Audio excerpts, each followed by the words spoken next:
Terakhir kali aku bertemu ayahku, aku berumur 18 tahun, berdiri di beranda dengan tas ransel dan berjabat tangan, memohon padanya untuk membukakan pintu. Malam ini, aku berjalan melewati lobi marmer Hilton di pusat kota dengan sepatu hak tinggi yang tak pernah ia lihat aku kenakan. Spanduk bertulisan emas di atas ruang dansa bertuliskan, "Selamat, Kepala Sekolah Richard Charter, 40 tahun berprestasi." Udara terasa seperti salmon yang dihidangkan dan sampahnya basi.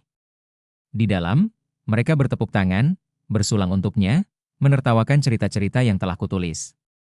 Aku berdiri sejenak di ambang pintu, tepat di luar pintu ganda. Bayanganku menatapku dari kaca. Rahang tajam yang sama yang biasa ia ucapkan berasal dari pihak keluarganya. Aku merogoh saku mantelku dan mengeluarkan amplopnya, yang menguning, berkerut di tengahnya, tulisan tanganku dengan tinta biru. Surat yang kutulis pada malam aku pergi, surat yang tak pernah mereka izinkan siapapun baca. Aku datang bukan untuk merusak pestanya. Itu terlalu mudah. Tidak, aku datang karena diam telah melindunginya cukup lama. Karena setiap kebohongan yang dia ceritakan tentangku telah diterima sebagai fakta. Karena 10 tahun yang lalu, dia bilang, dia kabur. Dia takkan pernah kembali. Nah, aku kembali, dan aku membawa kwitansi. Band di dalam mulai memainkan jazz lembut.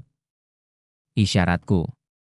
Aku menyelipkan surat itu kembali ke mantelku, mengangkat daguku, dan mendorong pintu hingga terbuka.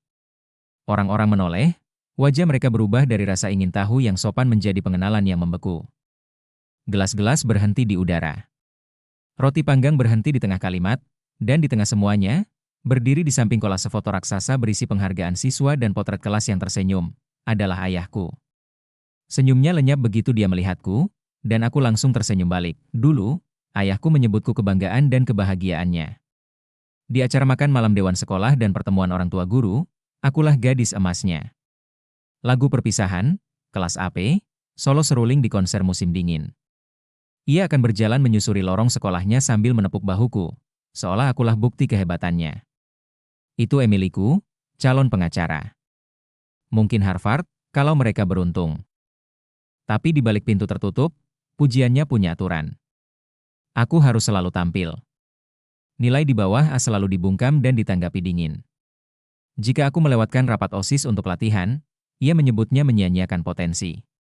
Di usiaku yang ke-17, aku mulai menulis naskah drama secara diam-diam, hanya adegan-adegan pendek, kebanyakan tentang ibu yang pergi dan anak perempuan yang bertahan. Suatu hari, guru dramaku mengikut sertakan sebuah naskah drama ke kompetisi regional tanpa memberitahuku.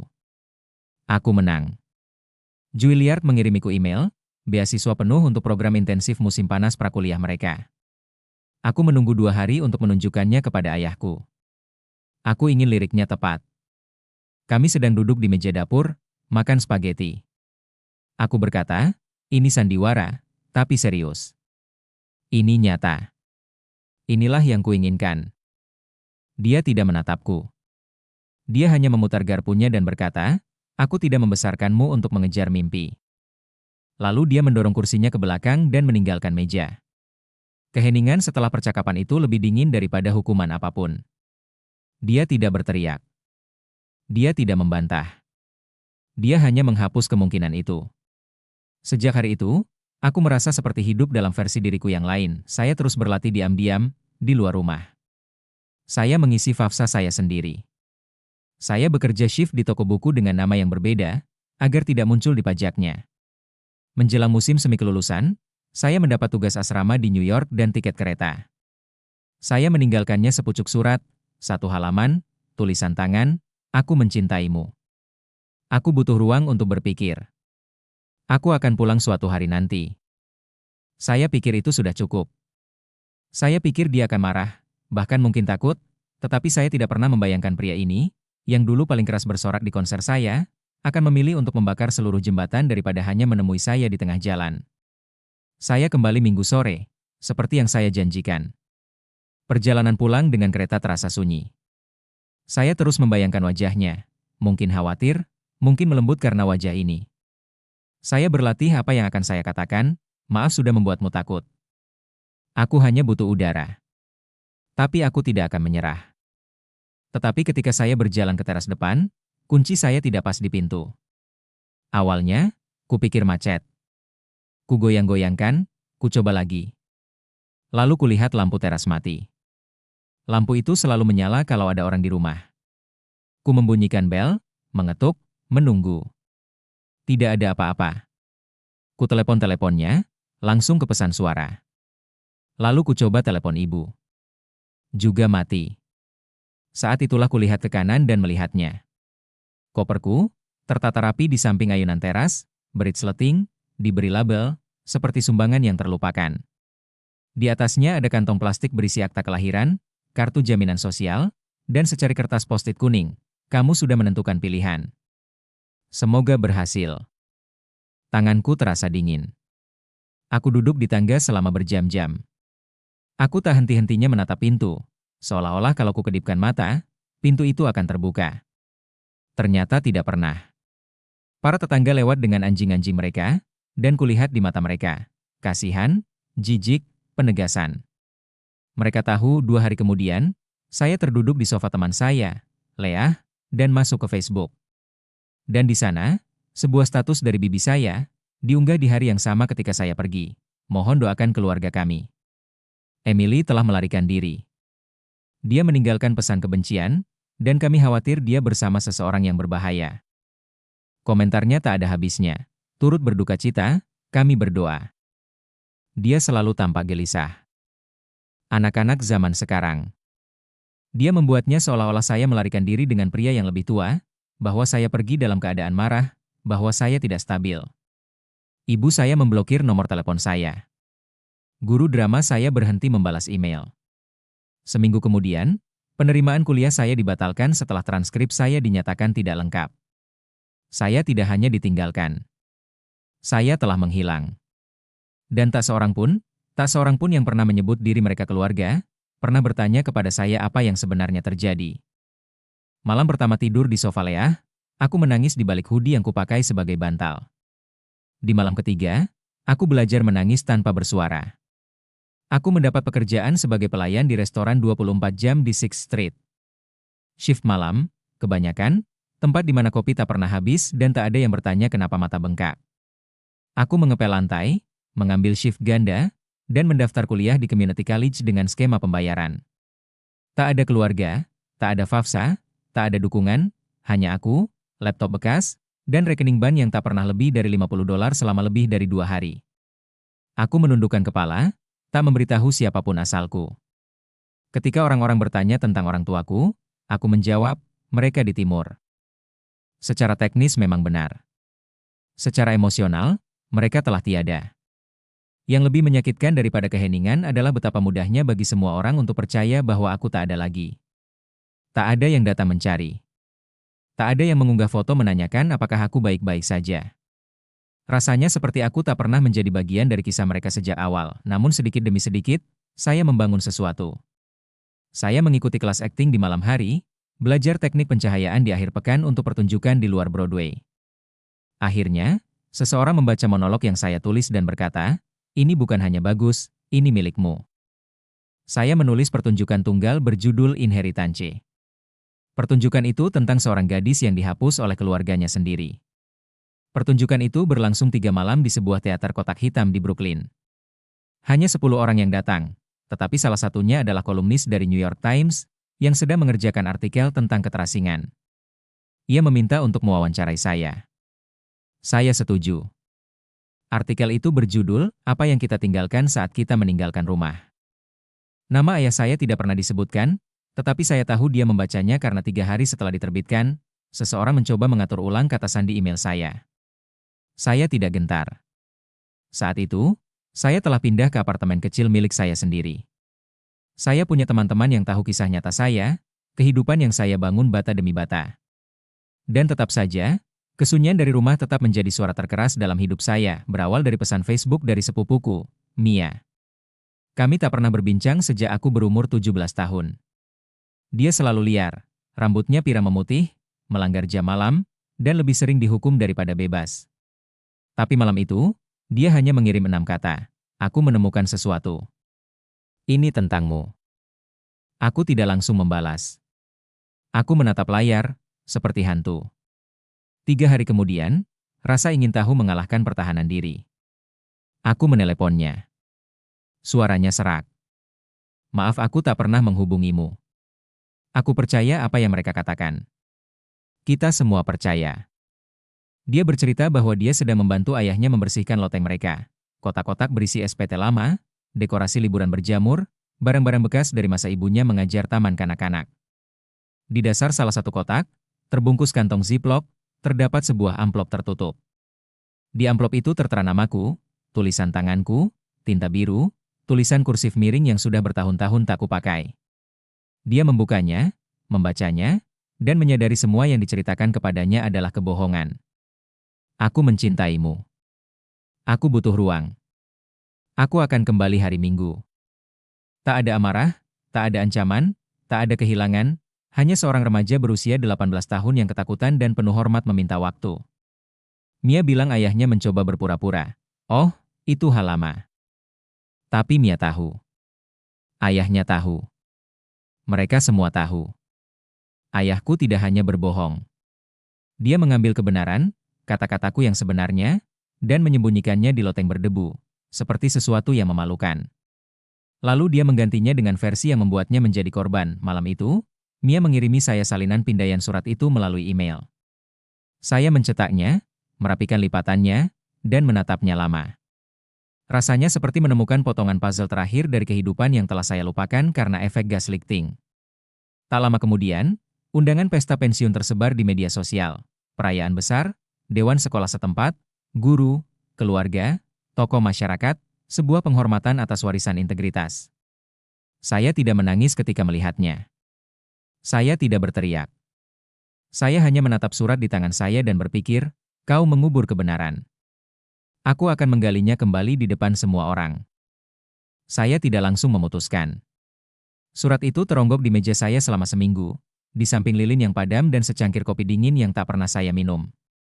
Setiap kali saya melihatnya, saya memikirkan kesunyian yang mengikutinya, ulang tahun yang terlewat, kuliah yang tak pernah saya masuki, tahun-tahun yang saya habiskan untuk membangun kembali sesuatu yang tak pernah seharusnya hancur. Lalu saya melihat formulir RSVP yang diunggah di situs web distrik sekolah. Bergabunglah bersama kami merayakan pensiunnya Kepala Sekolah Richard Charter. 40 tahun pengabdian, kepemimpinan, dan keluarga. Keluarga. Kata itu terasa seperti tantangan. Saya menggunakan nama tengah saya, Elaine, untuk RSVP online, satu tamu, tanpa preferensi makanan, tanpa tambahan satu. Saya tidak butuh cadangan. Saya punya yang sebenarnya. Saya memesan tiket pesawat, meminjam blazer dari seorang teman, dan mengemas 2 barang, hasil pindaian surat saya dan clipping artikel yang saya terbitkan di The New Yorker tahun lalu. Saya tidak berlatih pidato. Ini bukan tentang balas dendam atau sandiwara. Ini tentang kenyataan. Mentah, belum dipoles, tak terbantahkan. Dia membangun karir dengan disiplin dan citra, dengan membentuk anak-anak orang lain. Dia menjadi pria dengan jabat tangan dan papan klip dan papan buletin yang penuh dengan anak-anak yang tersenyum. Tapi dia melewatkan satu gambar. Saya tidak akan berteriak. Saya tidak akan menangis. Saya hanya akan masuk, menatap matanya, dan mengingatkan semua orang di ruangan itu, Anda tidak bisa menulis ulang sejarah hanya karena Anda satu-satunya yang tersisa untuk menceritakannya. Aku tak bertemu ibuku selama lebih dari 1 dekade. Sejak malam aku berdiri di beranda dengan tangan gemetar dan mata bengkak karena air mata, memohon padanya untuk membuka pintu. Dia tidak membukanya. Tapi 2 jam sebelum pesta, aku berdiri di sana lagi. Beranda yang sama, tangga depan yang sama. Catnya kini mengelupas, semak-semaknya tumbuh lebat. Angin membawa aroma makan malam orang lain. Aku membunyikan bel. Tak ada jawaban. Aku hendak pergi ketika pintu terbuka. Dia tampak lebih tua, lebih kurus, lebih beruban. Bahunya membungkuk, seolah hidup telah menekannya selama bertahun-tahun.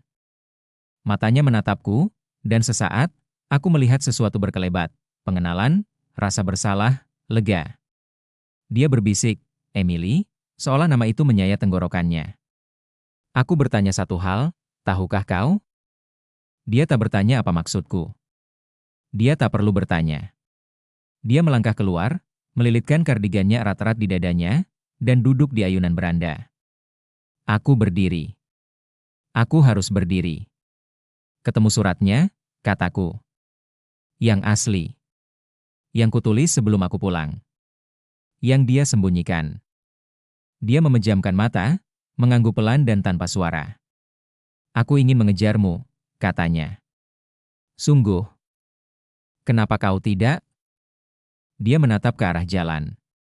Dia bilang kau tidak stabil, bahwa kau bergabung dengan pria yang lebih tua, bahwa kita perlu melindungi diri, bahwa jika aku menghubunginya, itu hanya akan memperburuk keadaan. Aku menatapnya. Dan kau percaya itu? Aku percaya padanya, bisiknya, karena aku juga takut padanya. Saat itu, aku tidak merasa marah. Aku merasakan sesuatu yang lebih dingin, keterpisahan, bukan kebencian, hanya jarak. Dia bukan penjahat, tapi dia juga bukan orang yang polos. Dia adalah kesunyian yang membuat kebohongannya melekat. Ruang dansa itu beraroma anggur mahal dan salmon yang terlalu matang. Tawa menggema dari lampu kristal. Orang-orang berpelukan, berpose untuk foto di depan poster raksasa bertuliskan, merayakan kepala sekolah Richard Charter, sebuah warisan integritas. Saya berdiri di dekat bagian belakang, cukup dekat untuk mendengar dentingan gelas, cukup jauh untuk tetap tak terlihat sampai mereka memanggilnya. 40 tahun mengabdi, seorang mentor, panutan, figur ayah bagi banyak orang. Dia berjalan ke atas panggung dengan setelan jas biru tua yang dirancang khusus, tersenyum seperti senyum yang hanya dimiliki oleh pria-pria dengan warisan yang tak tertandingi. Penonton berdiri, bertepuk tangan. Bahkan wali kota pun ada di sana. Saya membiarkan tepuk tangan mereda sebelum saya bergerak. Satu langkah, lalu langkah berikutnya. Orang-orang menoleh saat saya mendekat, mata mereka terbelalak, beberapa wajah berbinar mengenali, yang lain tampak tak nyaman. Dan kemudian dia melihat saya. Richard Charter membeku. Wajahnya memucat, seperti seseorang mencabut steker. Saya tidak mengalihkan pandangan. Dia mencondongkan tubuh ke arah saya dan berbisik, "Emily, jangan di sini." Tapi saya sudah berbicara. "Hai, saya Emily Charter, putrinya." Terengah-engah, gumaman, garpu berhenti di tengah gigitan. Aku sudah 10 tahun tidak berada di ruangan ini atau kota ini. Itu karena 10 tahun yang lalu, ayahku memberitahu semua orang bahwa aku melarikan diri, bahwa aku marah, bahwa aku tidak mengakuinya. Dia bilang aku meninggalkan pesan. Aku menarik amplop dari mantelku. Ini pesannya. Aku membacanya perlahan, jelas, agar tidak ada yang pura-pura tidak mendengar. Aku mencintaimu. Aku butuh ruang. Aku akan kembali hari Minggu.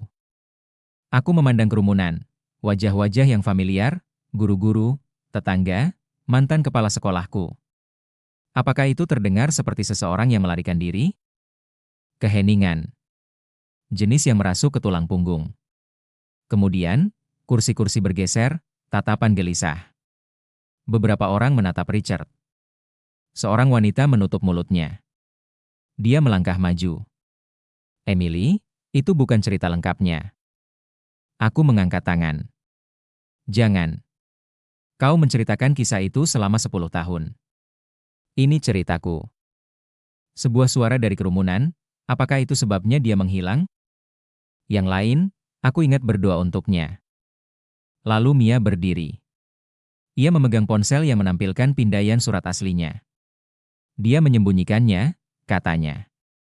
Selama 10 tahun, dia membiarkan kita mempercayai sesuatu yang tidak benar. Saya menyaksikannya terjadi, kehancurannya. Reputasinya, yang telah dijahit dengan begitu hati-hati, hancur sehelai demi sehelai. Seseorang berbisik, apalagi kebohongannya? Rahangnya menegang. Tangannya gemetar. Dia menatap saya, seolah saya yang menyalakan korek api. Tapi saya tidak membakar apapun. Saya hanya membawa kebenaran. Dan kebenaran tidak berbisik, ia bergema. Begitu retakan pertama muncul, retakan lainnya runtuh dengan cepat. Dia berusaha tetap tersenyum, mencoba menyelamatkan momen itu, melambaikan tangannya, seolah saya hanyalah pengganggu emosional. Namun ruangan itu telah berubah. Orang-orang tidak lagi memandangnya dengan kagum. Mereka memandangnya seperti orang asing. Salah satu mantan koleganya, Bu Blake, wakil kepala sekolah selama 20 tahun, berdiri dan berkata, "Saya selalu bertanya-tanya mengapa Anda menutup departemen teater begitu tiba-tiba." Seorang pria lain, seorang konselor senior, menambahkan, "Anda memberitahu kami bahwa dia mengalami gangguan mental, bahwa dia berbahaya." Saya tidak mengatakan apa-apa. Saya tidak perlu mengatakan apa-apa. Mereka melakukannya untuk saya sekarang.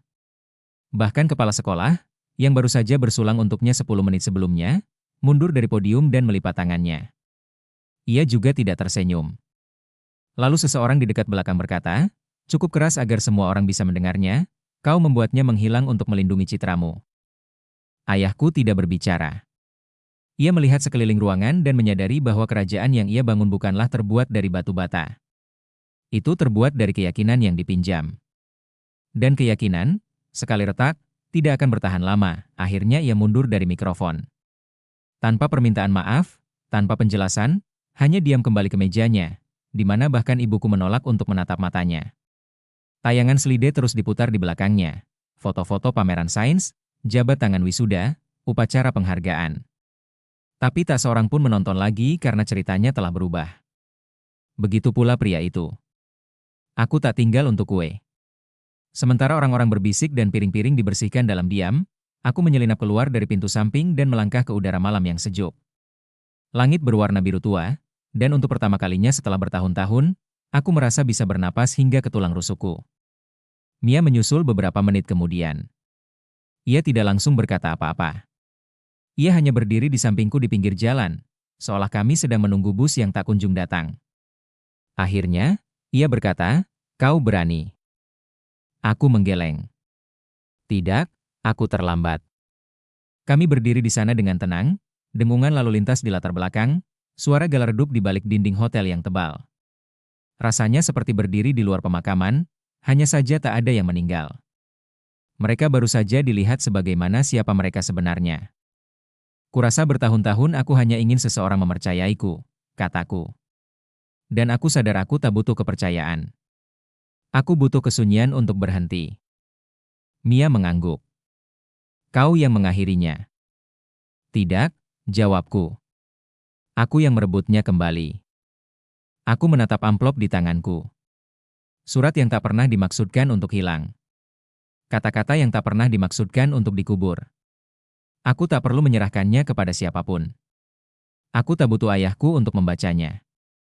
Dia sudah mendengar setiap katanya, begitu pula mereka. Aku menoleh ke Mia dan tersenyum. Dia membangun warisannya di atas kesunyian. Aku merebutnya kembali. Lalu kami pergi.